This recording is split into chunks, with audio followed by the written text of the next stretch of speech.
Hey, salut tout le monde! Bon, aujourd'hui, on va parler.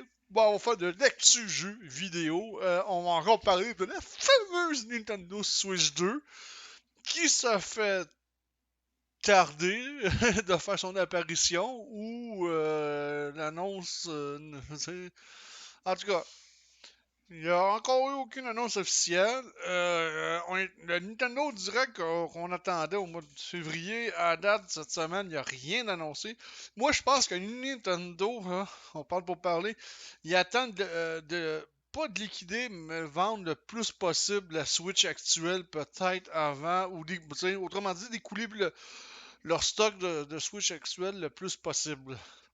Avant peut-être de parler de la nouvelle console de ce côté-là. C'est l'impression que j'en ai présentement parce que à date, c'est le silence radio. Fait que moi, d'après moi, on n'aura peut-être pas une Nintendo Direct, peut-être pas avant le mois de mars. Là, à cause que d'après moi, comme j'ai dit, Nintendo, d'après moi, espère découler le plus de Switch possible de ce côté-là. Mais on va encore parler de la Switch 2. La Nintendo Switch 2 vous permettra de jouer à vos anciens jeux avec de meilleurs graphiques. J'espère, bâtard! T'sais, la console va se vendre ouais, dans les entours de 500$. Chouette, il faut qu'il y ait un upgrade rendu là. T'sais. Fait que sur fond Android, ils disent ici, bonne nouvelle pour les propriétaires Nintendo Switch, vos jeux devrait bien fonctionner sur la prochaine génération qu'on appellera pour l'instant Switch 2. Il semblerait que la console sera bien rétrocompatible. Ça, c'est une bonne nouvelle. On lira pas l'article au complet parce que ça va être euh, assez long parce qu'ils disent que la Switch 2 aura également plus de puissance, de fonctionnalité que le modèle actuel. Ils corroborent donc les informations qui avaient été données à l'occasion d'autres fruits. Ouais, c'est ça, c'est. Ça, c'est. Ouais, mais c'est à prendre avec des pincettes encore.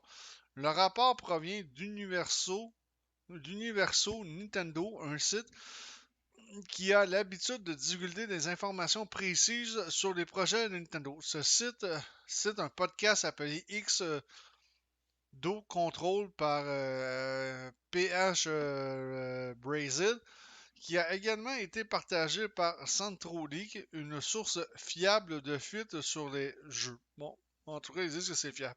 Le podcast indique que la Switch 2 sera non seulement capable de jouer aux jeux de la Switch déjà disponibles, mais aussi de les améliorer avec de meilleurs graphiques et performances. Ça, là, on va le dire clairement, là, ici, là, il est fortement question de la technologie d'NVIDIA, le DLSS, qui est une technologie qui améliore les graphiques, ou plutôt aussi qui upscale les graphiques.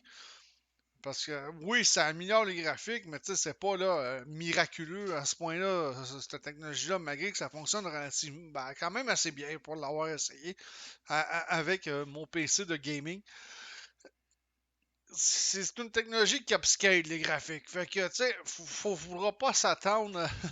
Mettons qu'on joue à Donkey Kong Tropical Freeze, là, mais il faudra peut-être pas s'attendre à une énorme amélioration de ce côté-là, côté graphique. Tu sais, c'est surtout de cette technologie-là qui est question. Je mettrai ma main au feu. De toute façon, de la technologie DLSS, qui est, je pense, rendu au 3.0 présentement.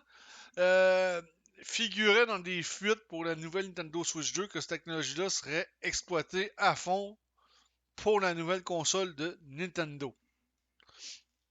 Nintendo Switch 2 pourra améliorer certains titres originaux. On parle même pas de tous les titres. Là. J'ai pris Donkey Kong Country Tropical Freeze totalement par hasard. Hein. J'ai pris le premier qui m'est venu à l'esprit. Peut-être que Mario Odyssey va peut-être pouvoir bénéficier de cette technologie-là. Ça serait génial de ce côté-là. Ça serait vraiment génial. Le Zelda Breath of the Wild aussi pourrait bénéficier de cette technologie-là. Zelda Tears of the Kingdom aussi, Metroid Prime 1 Remaster et j'en passe. D'après les informations relayées par Universal Nintendo, le géant nippon permettra à ses développeurs de déployer des mises à jour sur sur leur titre Switch qui pourrait leur permettre de profiter de meilleurs graphiques sur la Switch 2. En tirant parti de la nouvelle puce Nvidia, les jeux seront alors beaucoup plus fluides ou offriraient des graphiques plus ambitieux. Ben, plus ambitieux, ouais, j'ai un petit peu de doute à ce point-là, surtout avec la technologie DLSS. Là. Ouais, en tout cas, regarde, pour l'instant, il n'y a rien à annoncer. Hein, fait que, moi, je me prononce, mais ça ne veut pas dire que j'ai raison. Nvidia serait en train de créer une nouvelle unité commerciale pour concevoir des puces pour les entreprises de matériel. Il a déjà conclu un accord avec Nintendo pour la Switch 2. Bon, c'est pas étonnant. Ça fait longtemps qu'il en parle de ça.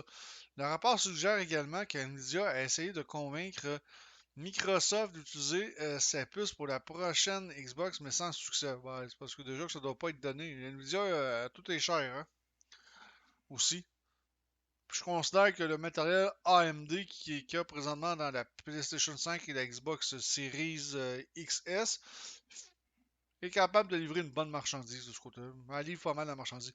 Le podcast indique également que Nintendo organisera un événement Nintendo Direct la semaine prochaine au cours duquel annoncera quelques nouveaux jeux et mises à jour pour la Switch.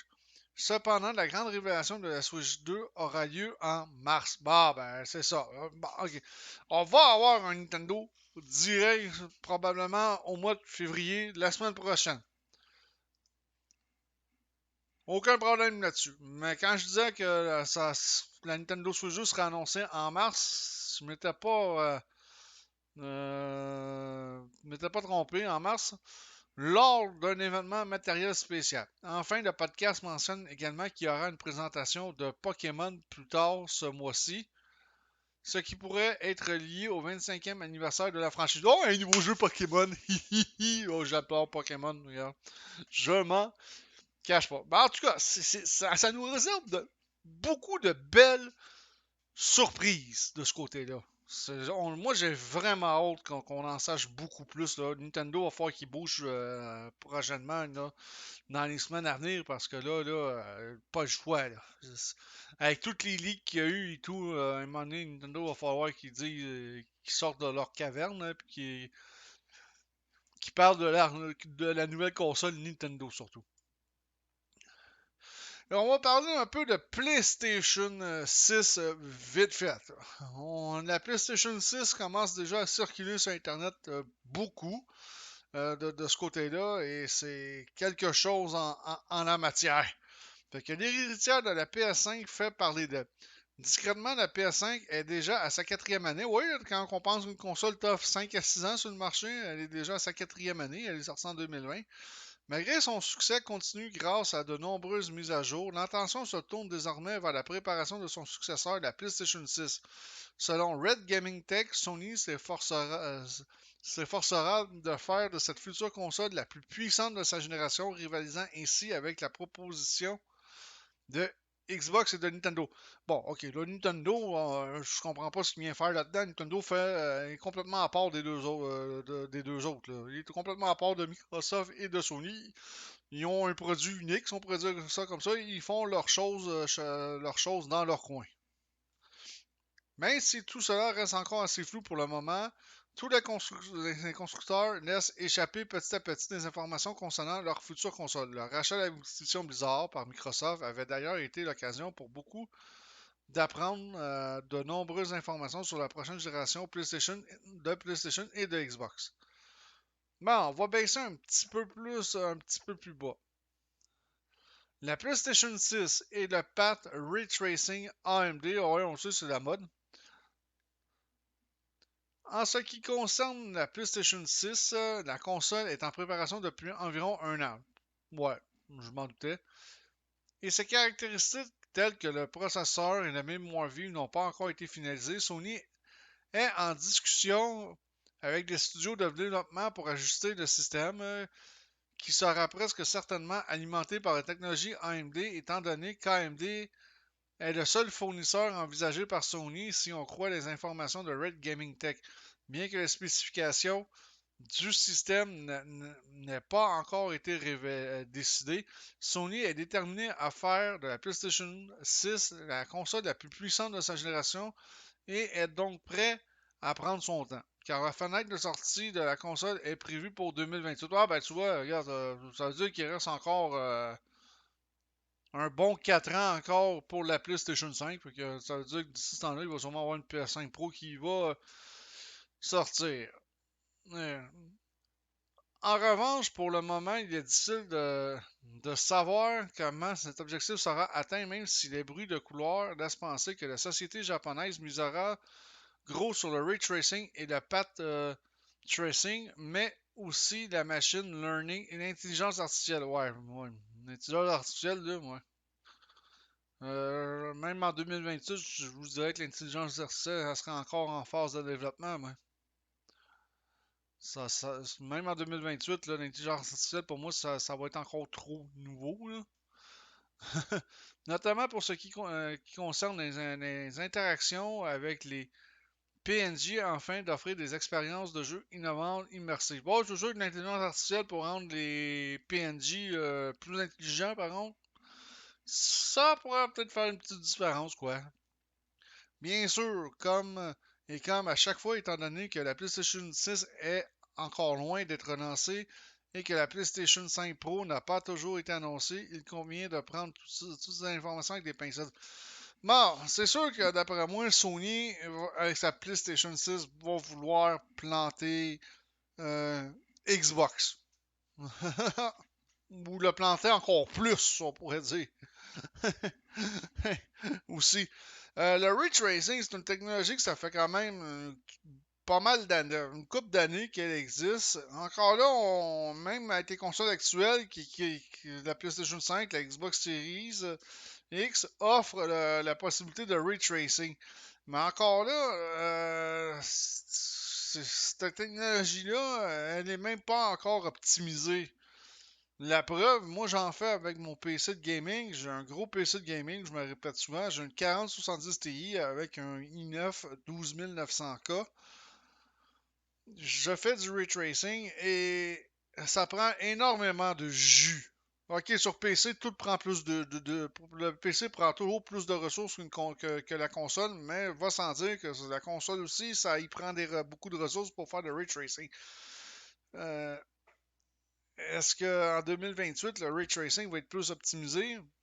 On se le souhaite. Mais de toute façon, c'est juste, ces informations-là sont à prendre avec des pincettes. C'est pas quelque chose de définitif de ce côté-là. C'est vraiment à prendre avec des pincettes.